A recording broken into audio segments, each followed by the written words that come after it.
કરીશ તારી ચાની લારી પર કામ.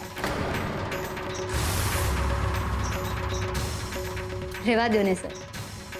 ક્યાં તમે આ ઉંમરે તમારી આ એસી વાળી કેબિન છોડીને મારી સાથે ચાની દુકાન પર લોહી ઉકાળો કરશો?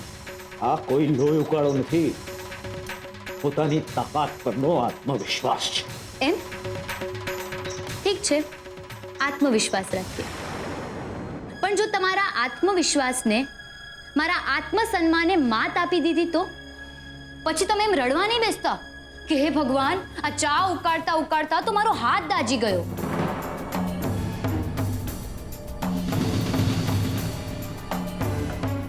ઠીક છે, પણ જો મારો આત્મવિશ્વાસ જીતી ગયો તો પછી તું આંસુડા સારવા નહીં બેસતી. દિવાલ પર લીપેલા મારા સપનાઓ માટી માટી થઈ ગયા. પછી હું જે પૈસા તારી સામે ફેંકું ને એ પૈસા લઈને તારા આત્મસન્માન સાથે તારે અહીંયાથી ચાલતી પકડવાની.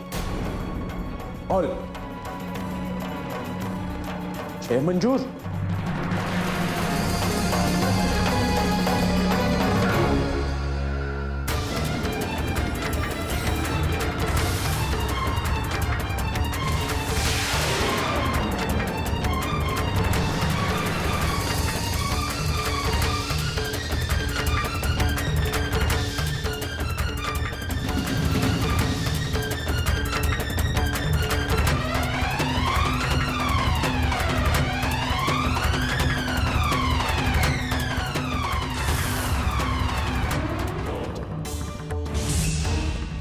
મંજૂર છે, કારણ કે મને ખબર છે આવું કોઈ દિવસ નહીં બને. અને હા, ચા બનાવવાનું શીખી જજો. તમારી પાસે 8 દિવસ જ છે. મળીએ.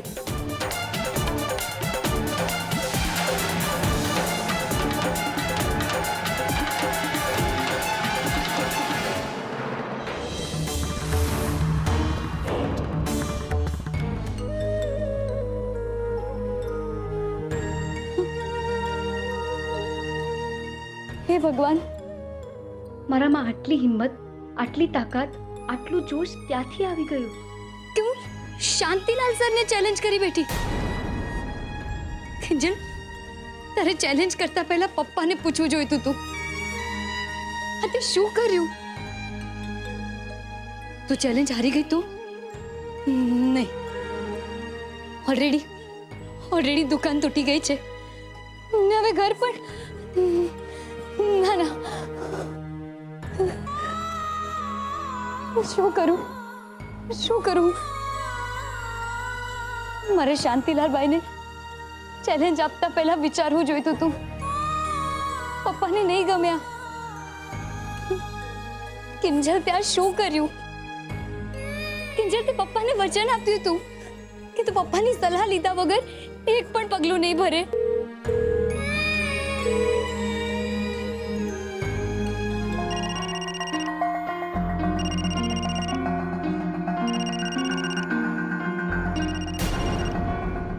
પપ્પાનો ફોન.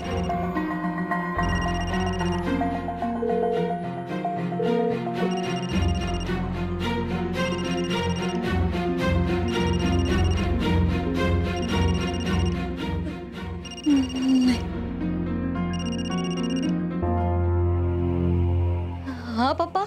કિંજલ, અરે ક્યાં છે બેટા તું? આટલી બધી વાર કેમ લાગી ઘરે આવતા? મીરાએ કહ્યું કે તારું કામ પતી છે એટલે તું ફોન કરવાની છે. તારો ફોન ન આવ્યો. બેટા, બધું ઠીક તો છે ને? હા હા પપ્પા, બધું જ બરાબર છે, એકદમ બરાબર. પપ્પા, હું શાંતિલાલ શાહને મળવા ગઈ હતી ને તો એમને કહ્યું કે. કિંજલ, તું રડે છે બેટા? નહીં તો નહીં પપ્પા, હું શું કામ રડું? હું રડતી નથી. હું તો અહીંયા બસ. એક મિનિટ બેટા, તારે જે કઈ કહેવું ને ઘરે આવીને વાત કરજે. તું પેલા ઘરે આવી જાય એટલે મને શાંતિ થાય. કોને ખબર પપ્પા, તમારા સુધી પહોંચીશ તો તમને આ બધું કહી શકીશ કે નહીં. પણ મારે તમારી સાથે વાતો કરવી છે, બહુ બધી વાતો. તમારા ખોળામાં માથું મૂકીને બહુ બધું રડવું છે, બોલવું છે. પપ્પા, કેટલા બધા દિવસ થઈ ગયા ને તમારા પ્લાસ્ટરને કારણે મેં તમારા પગમાં માલિશ પણ નથી કર્યું. પણ આજે આવીને સૌથી પહેલું કામ મારું એ રહેશે કે હું એક પગમાં તો એક પગમાં પણ તમારા પગમાં માલિશ કરીશ. જો બેટા, તારે જે કરવું હોય તું ઘરે આવીને કરજે. પેલા તું એમ કેમ ઘરે આવી જા એટલે મને નિરાશ થાય. મારે પણ તો એ જ જોઈએ છે પપ્પા કે હું તમારા ખોળામાં માથું મૂકીને સૂઈ જાઉં. અને તમને ખબર છે, સૂતા પછી મને સપનું આવે, અને સપનામાં કોણ આવે ખબર છે? ભગવાન.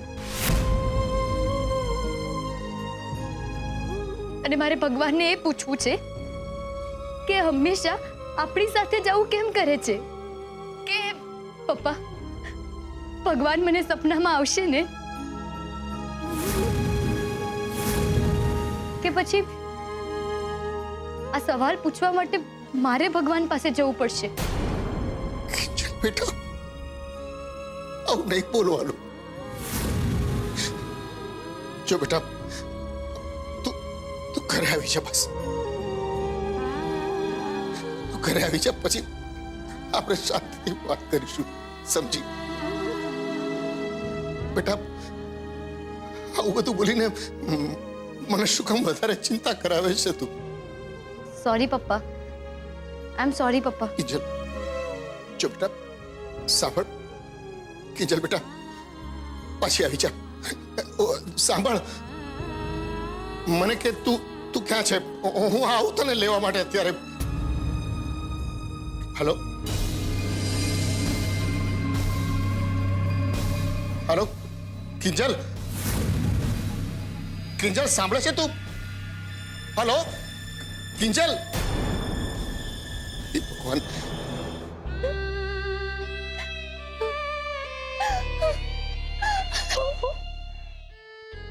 મારી કિંજલ એમ કેમ છે?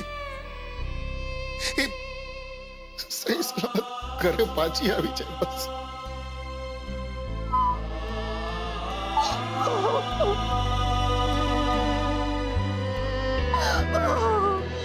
અરે ઉત્કર્ષ, પેલો ગોમતીનગરનો પ્રોજેક્ટ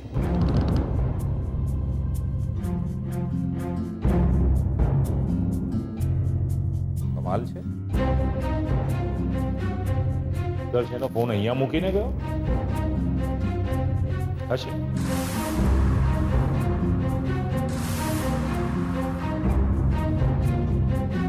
ચેક કરવા દે જરા, ખબર તો પડે કે ભાઈ સાહેબ કોની પાર્ટીમાં છે.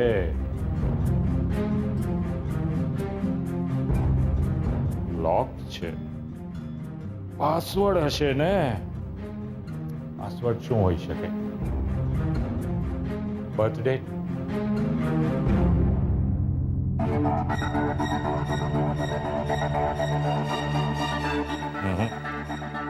હા,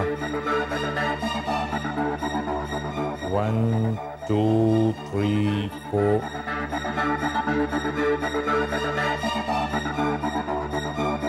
પાસવર્ડ મળી જાય તો ખબર પડે. જો કંઈક ગોટાળો હોય તો સેજલ અને રૂપેશના લગ્ન તોડવામાં મુશ્કેલી પડી જાય. શું હોઈ શકે? યસ, પોતાની સૌથી વધારે ગમતીલી વ્યક્તિનું નામ, કે પછી તમે જેને સૌથી વધારે પ્રેમ કરો છો એ વ્યક્તિ. યસ, બની શકે કે ઉત્કર્ષના મોબાઈલનો પાસવર્ડ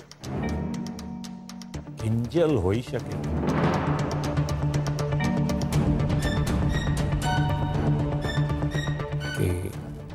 KINJ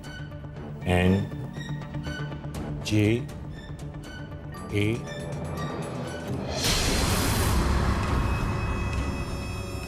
આ શું છે ઉત્કર્ષ? એવું તે શું છે તારા ફોનમાં કે આ રીતે મારા હાથમાંથી ફોન ઝૂંટવી લીધો તે? અરે નાના અંકલ, એવું કંઈ નથી. એકચ્યુઅલી મારો ફોન ફિંગર ટચથી જ ઓપન થાય છે અને જો એમાં 3 વાર આપણે ખોટો પાસવર્ડ નાખીએ ને તો ફોન બ્લોક થઈ જશે.